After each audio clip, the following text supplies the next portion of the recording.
8.1. Studio, mics are up. Studio is live.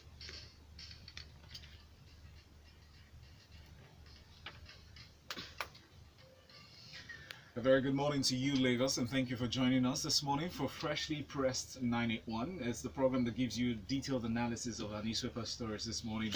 And for a Feel Good Friday, we have in the studio Mr. Ireti Bakare-Yusuf at Thisday, Lagos. Good morning. Morning. Good to have you this morning. First Friday. Is it the first Friday of the year? Yes, it Yes, is. it is. It Yes. Okay. Fantastic. Happy first Friday. Positive note, I like. And glad to have you in, Nwaji, for 2019.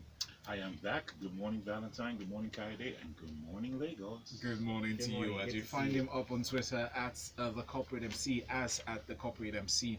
Lagos, before we go into the stories, a quick reminder of the fact that you need to send in your messages through WhatsApp to 0809 444 0981. That is 0809 444-0981 for WhatsApp messages, or you can send us a tweet at Smooth981FM. Use that hashtag FreshlyPress91. Very quick disclaimer as well. Yesterday, there was a story that was carried on Punch newspaper that had the headline "Education Ministry bans harmful apps on campus." Just a heads up that that was a misleading headline and has no relevance to the Nigerian education system, as there's no formal document from that ministry in that respect. Moving on very quickly now to this day newspaper for our first story. PDP kicks as INEC names Buhari's niece as head presidential election collation committee. So the PDP is frowning at this appointment. I don't know if they ignore the fact that she was the first woman to chair the commission, although in acting capacity, also the princess of the Kazuri Emirates. Maybe that's not relevant in this sense, but then she was a senior consultant and chief pharmacist working on PTF-funded health projects across Nigeria. She's had logistic experience in some sense, but the Independent National Electoral Commission Thursday instigated what a political observer described as harsh and rash conversations about doubts over its neutrality in the forthcoming general elections with the appointment of, they say, Buhari's niece, Mrs. Amina Zakari, as the chairperson of the Presidential Electoral Collation Committee. What are your thoughts on this? Do their suspicions hold water? Well, it's not whether it holds water. It's certainly a little bit dodgy, for want of a description, before you guys all have palpitations about it. Yeah. Anyway, yes, it's certainly a little bit dodgy. I mean, when granted, she has quite an impressive CV. She also was the head of the INEC ICT department, etc., etc. But is it smart to actually, appoint her at this time when her uncle is the one that's actually the opposition, the main, is the incumbent? So is it smart? Connections and having a relative in higher positions of power, should that deprive? I haven't gotten to that point yet, Okay. Valentine. All right. What I'm saying is it smart? No, it isn't, because surely there must be other. Right now, I'm going to ignore the fact that she's the first female to have that position. It really doesn't matter at this position.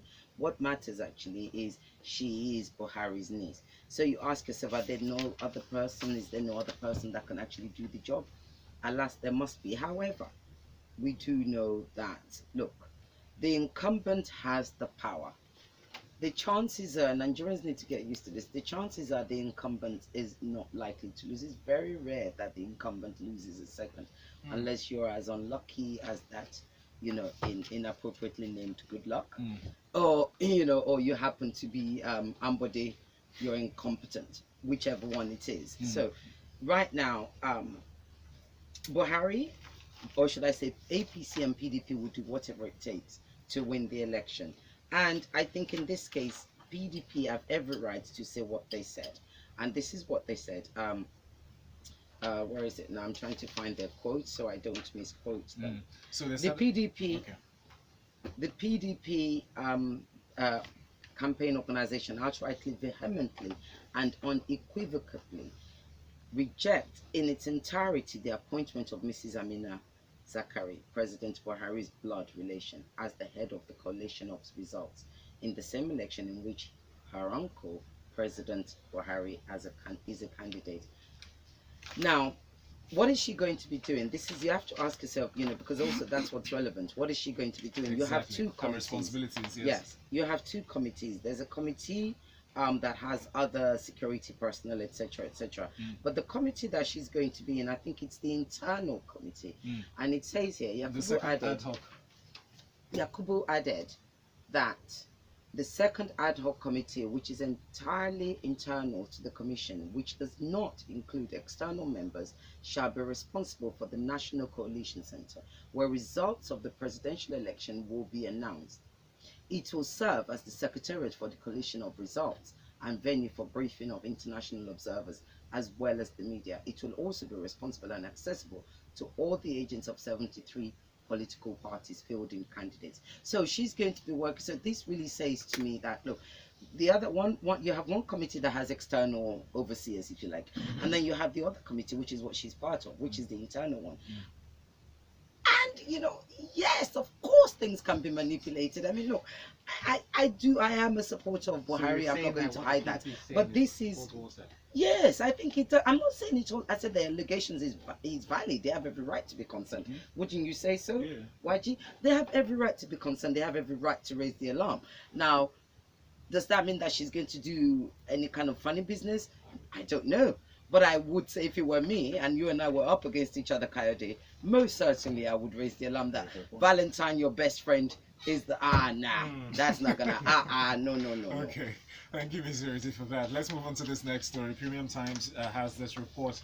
Boko Haram, 5 Nigerian Air Force officials die in helicopter crash. This really was a very sad news for us yesterday when we saw the story. The Nigerian Air Force confirmed 5 of its officials died in a helicopter crash that occurred on Wednesday.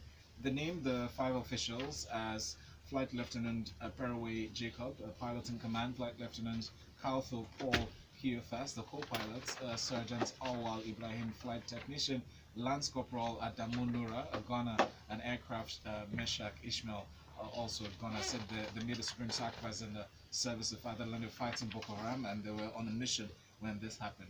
Waji, what are your thoughts on this? Alright, I'm not sure if you guys saw that video that went out on New Year's Eve or a couple of days before New Year's, where there were some soldiers who had abandoned the war front. And decided to run home for Christmas or something. I wouldn't say run, they were actually making very political statements with regards to letting people know that they're not going to continue to fight without the inappropriate arms. They're going to go die for a country that's not equipped them with the necessary tools that they need to fight individuals that have weaponry that's 3 times what they have. Yes. So you now take that particular incident with soldiers abandoning the particular war front with regards to the statements that they were making that they're not adequately prepared to fight this war, and then you now begin to look at this crash. So the conversation now goes back to all these different things that we keep complaining about and talking about with regards to money that's been allocated towards security and what actually happened to that money. And how come we're not seeing the dividends of that cash spent on security apparatuses that would now allow Nigerian soldiers to fight adequately? A soldier is as good as the weapons with which you arm him with. End of story. And then if he does not have that adequate weaponry, he's not going to be able to fight an effective war. So you now bring it back to this particular situation where you now have these individuals who have lost their lives because they happen to be in a helicopter air crash. Did they have the relevant support? Was that particular helicopter up to scratch? Was it properly maintained? Did it have the right, scalability of accuracy with regards to weaponry to hit people down, et cetera, et cetera. And maneuvering. And who knows? I mean, is it? I remember I covered a story a few months ago with regards to the Chinooks that we had purchased.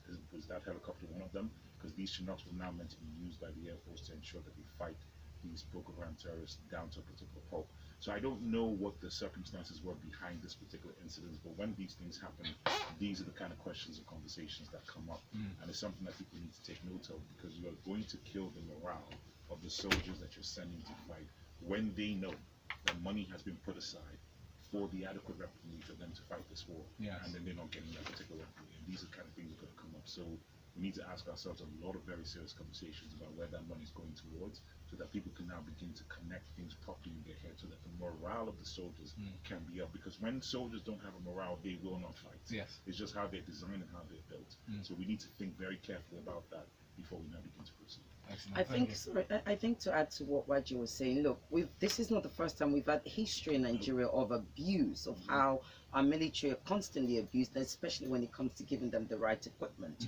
Many years ago, a particular gentleman, a big guy that everybody celebrates now, was given a contract to supply helmets, and he gave them plastic helmets. How do you send children, our brothers out, sisters out to go To and the war fight, front. you know, with plastic Plastic helmets helmets. when they were meant to be, you know. So I don't blame them, but I think when, from what Nwaji was saying, going back to the policeman, you have to understand that the way a policeman is trained is very different to the way a soldier is trained. That's right. It's actually quite insane to think you can just pluck them from the streets or whatever, from, you know, the police station, and just put them in the battlefield, almost like, you know, should be you two they carry gun, oh yeah, go and gun it, Yes. you know, sort of thing. So it's abuse over and over and over and over again, and it's a pattern of abuse that needs to stop. Thank you, Ms. Ireti. Let's take the story from Thisday newspaper. This one comes to you, Ms. Ireti. 191 million Nigerians face malaria threat. This comes from NMEP. And well, the story goes, the National Malaria Elimination Program has disclosed that about 191 Nigerians, representing 97% of the total population, face malaria threats. They also say that cases in African countries, which include 10 nations, especially Nigeria and Burkina Faso, rose by 3.5 million in 2017. So your thoughts on Malaria. Yes, it never goes away, does it? You know, it's like, look, so every time when you get close to the winter, I don't know, I think it's sometimes in October, maybe even September or whatever. Like my girlfriend is saying, I'm queuing for my flu jab in August. I don't care now. Yeah. You know, you get this campaign saying come for your flu jabs, and you know, in England, because it's almost like is the equivalent of malaria, because you're guaranteed to get flu come the winter, etc., etc. Now, what shocks you is how with malaria, there's been so much invested in it. It's, you know, you look at Bill and Melinda Gates Foundation, so much work is invested in getting and banishing, eradicating malaria. However, it still goes up and up and up, and it's killing. You've got tents, and what is it, the nets, Mosquito you know, nets as mosquito well. nets, you've got this, you've got that. creams as well? Exactly, you've got creams. No, you have candles, you've got so many anti-malarial. Now, I must say, I've never suffered from malaria, ever. Good I've for you. never experienced it. How in do you my do whole it, life. Ms. Ireti? I don't know. I think I need to be Blood put type. in. No, it's Yeah, blood type. I need to be put in a test tube somewhere and tested. But I've never experienced it. So, but I do have sisters and I have friends, and I know that it's the most awful thing.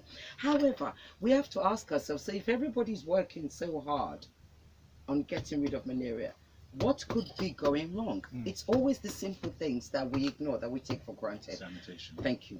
Hygiene. I don't care. You can spend, and you know, some of the richest people in this country are the dirtiest, most disgusting, idiot people. Really, they are. So, and they have no idea of sanitation. So that's what we need to do. So I think over and over again, can our government invest in public PSAs on television, on radio, and not just seasonal, throughout, Yes. and keep going on about sanitation. Why do you want to It's say always so? very No, important. I'm just going to say it's, you know, just for play around with this word, I'm going to say just things of bass backwards when it comes to how we approach, you know, a particular logic.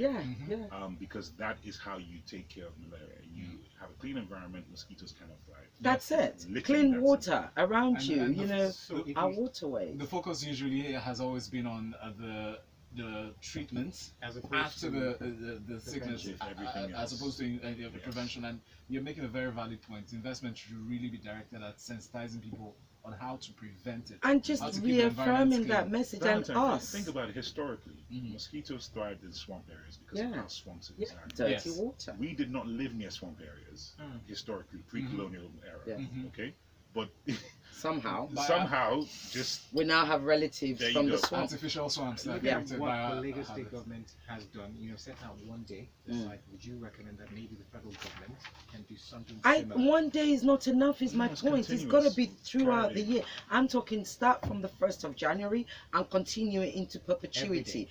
Forever until this is banished, because it is not a joke. And look, 191 million.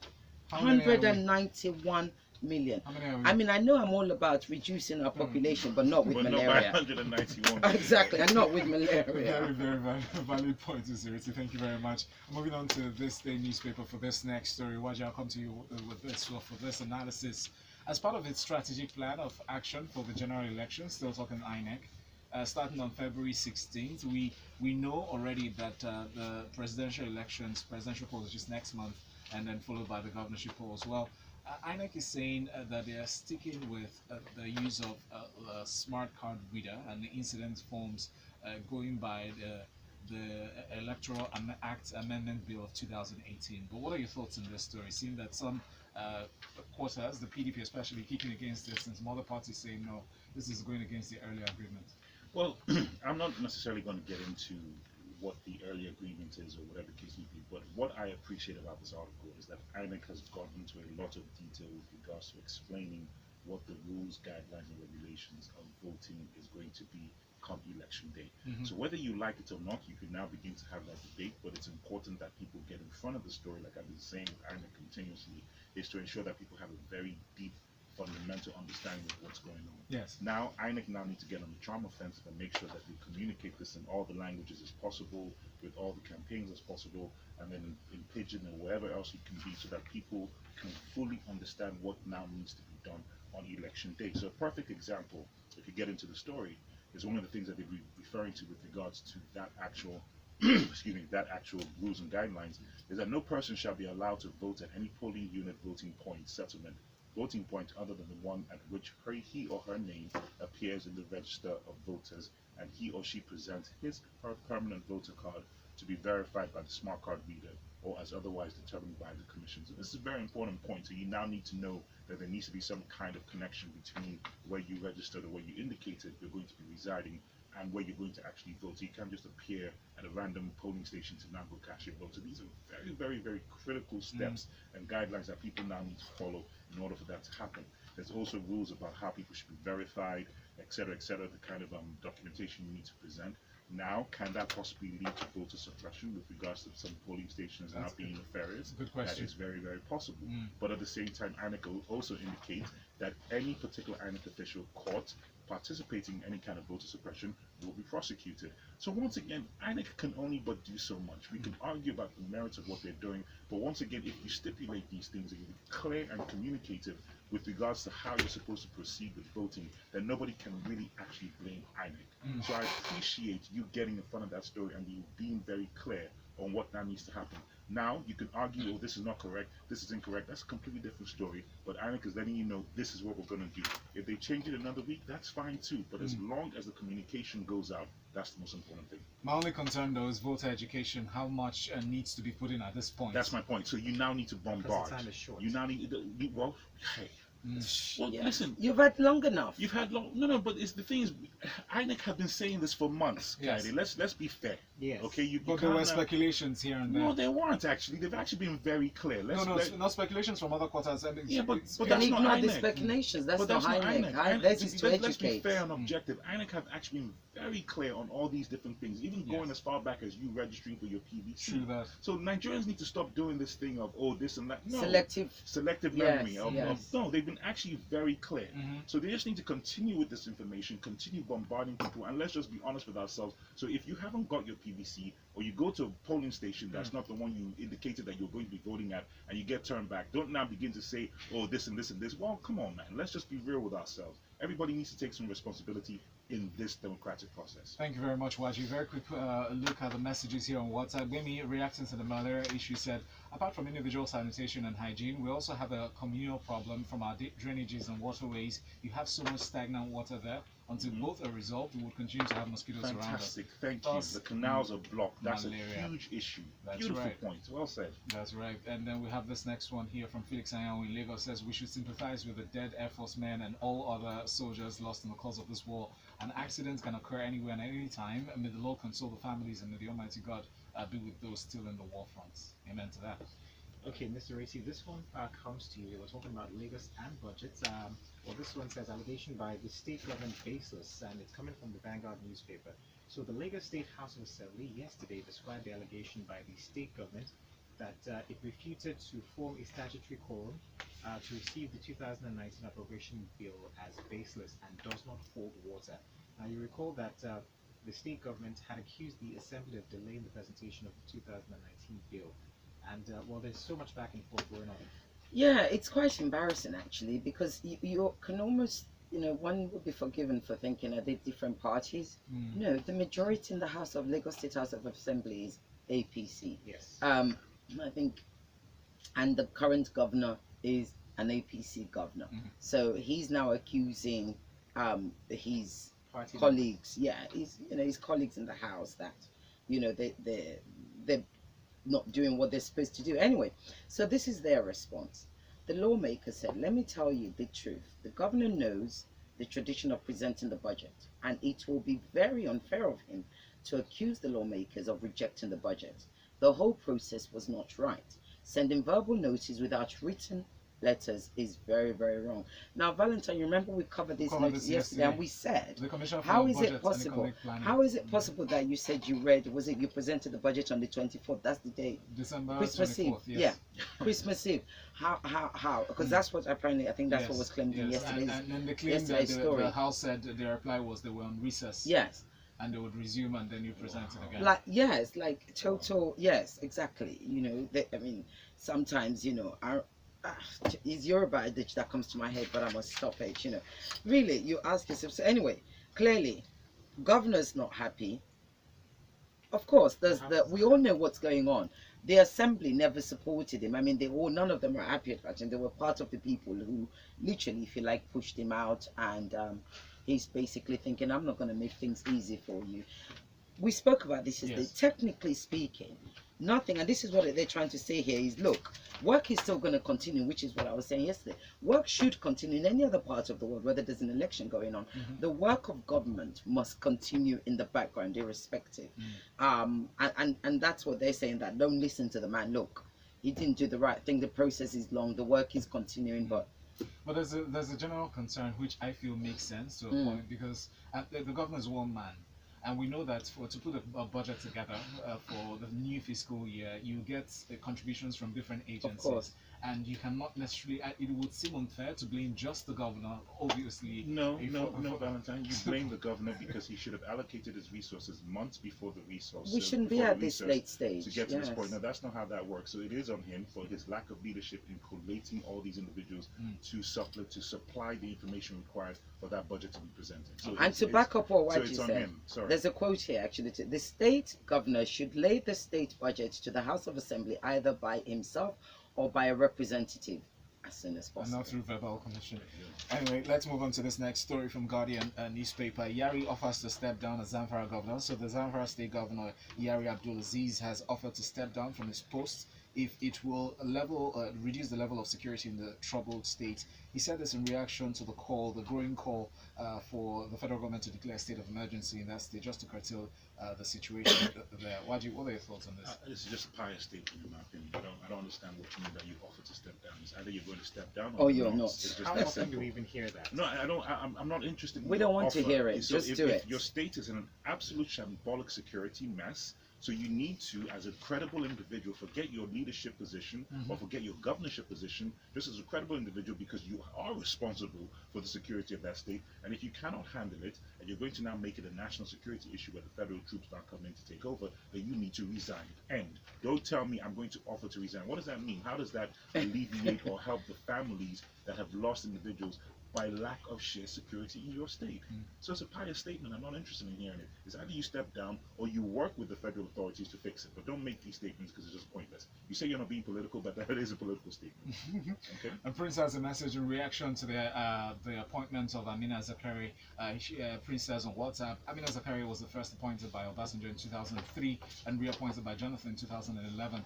Why can't our journalists since 2015, when this issue was first raised, carry out an investigation to know if this woman was actually related to Buhari or not? But then Senfa just sent in another one. It says, my question is, where's the fund meant to buy for buying weapons? Reacting to the Air Force saga, really saying, it seems our brothers are used and killed necessarily on the battlefield. If Boko Haram unit has not been properly funded, their weapons will not be better than our soldiers' own as well. How about we're tired of the killings. I can't allow our brothers and sisters and uncles and fathers to go and be killed like chickens as well. Prayers and thoughts about them. Mr. Ireti, this one comes to you. It's from the Punch newspaper. Excuse me. It says here, allow me to concentrate. Buhari begs labor unions. And it's quite interesting. It says President Muhammadu Buhari on Thursday appealed to various labor unions in the country to reduce their agitations to enable his administration's concentrate on repairing damaged infrastructure.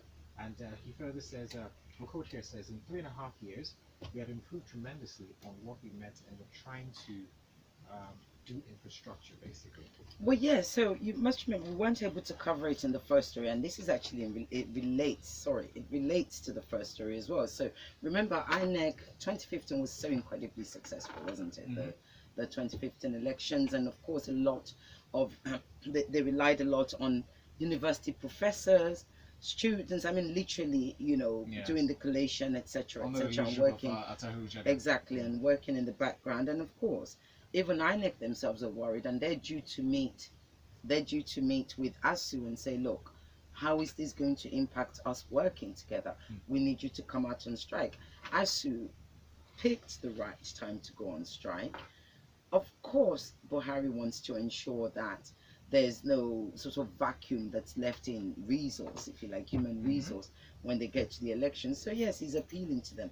But he also goes on to say, and Buhari makes me laugh, he does make me laugh. He says, look, there's a tendency for you to think that you can do better than anybody, but it is very good.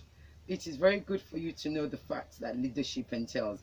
That is to say, you know, you might not think that I'm doing very well, or you might think you could do better, but I promise you, Well, you step into I'm the actually shoes. step into my shoes, and then you will see how I'm.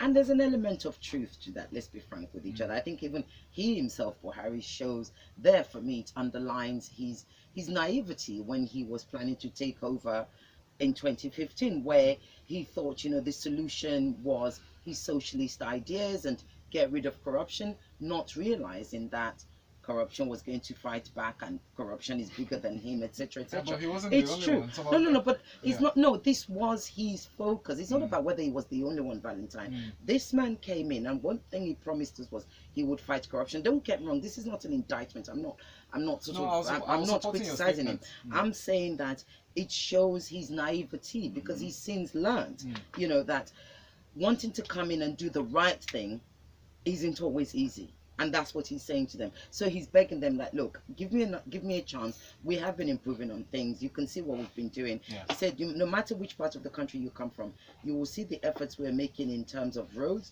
We're trying to fix rails. We're trying to do power through the use of gas and solar. If you note what we have done in these 3.5 years, you will not regret voting this administration into power. But how does this address the situation with ASU themselves? Because Well, this is remember, ASU are asking for education infrastructure. They are asking for improvement Yes. on their conditions, etc., etc. But this is directly relating to NLC, the labor unions. But no, he's talking. This one, he was talking to ASU here. So what I'm saying is, he's asking ASU because he needs ASU to come on, but he's talking to all the unions, saying, look, give us a chance. Do you understand? Give us a chance, work with us, stop going on strike, because that's not going to help the matter. In a way, it's true. It's not going to help the matter, because you've been going on strike for how long now? You've been going on strike for decades. And what have you gotten out of it? And we're still on the minimum wage, by the way. That's the end of the story, but I didn't even get that. Which Okay. people are arguing We'll be that going, governments yeah. cannot The minimum all wage thing handle. is still going back and forth, isn't it? Let's move on to this next story now from New Telegraph. Court refuses to order police to leave Melaye's house. This is what, day 7 of the siege. Cut off power, cut off water supply. Melaye has gone to court to seek the police, to seek you know, the restraining of the police from further threatening his life and putting his life in jeopardy. Nwaji, what are your thoughts on this? I know you're not having it. I'm not, especially when it comes to Dino. You know, because we love to have short memories with certain things. Is Dino not okay? He was a flight risk, which is why he's now under supervision. Because the last time that this thing happened, he created this James Bond Mission Impossible type scenario where he tried to flee, and he ran in the bush, and they ran after him. Dino Melaye, you're in this situation because of the actions with which you took. Yes. That's why you're considered a flight risk. That's why you need to be under surveillance for this amount of time And while the proceedings are in court, so that you don't take off somewhere where we can't find you, bearing in mind the outcomes of that particular court proceeding. So it's literally that simple. And precisely his action, and in consonance with the thugs, the action against the sergeants, the Thank you. police sergeants So in July. thank you very much. So you've done a bunch of things to get to this point. So of course the court is going to reject removing police from watching your behind, because you need to be watched. End of story. Well, he said he was going to report to the police this week. He's still Well, waiting for when that. is the okay? Today's Friday, so so the week is 5 p.m. it's today. or 4 p.m. The weekend starts tomorrow, maybe. Benga says, sent a message on WhatsApp, says, rather than dwell on the real issues, PDP has turned itself to a crybaby as elections draw near. How easy will it be for Madam Amina Zakari to influence the results of the elections when she's the only chair of the committee for collation? Are the other hand committee members not are they inept and would be able to hold their own in the course of doing their work? Well, that's a question. Comes with integrity. And Barry from Surulere also reacts to that as well. Says Zakari was not appointed to INEC by Buhari, and no one has been able to explain the exact relationship there. Anyway, Oh, are we saying she's not his niece? Is that what they're saying? I mean, maybe she's not. I don't know. It would be nice for us to know. I guess we'll check the family tree.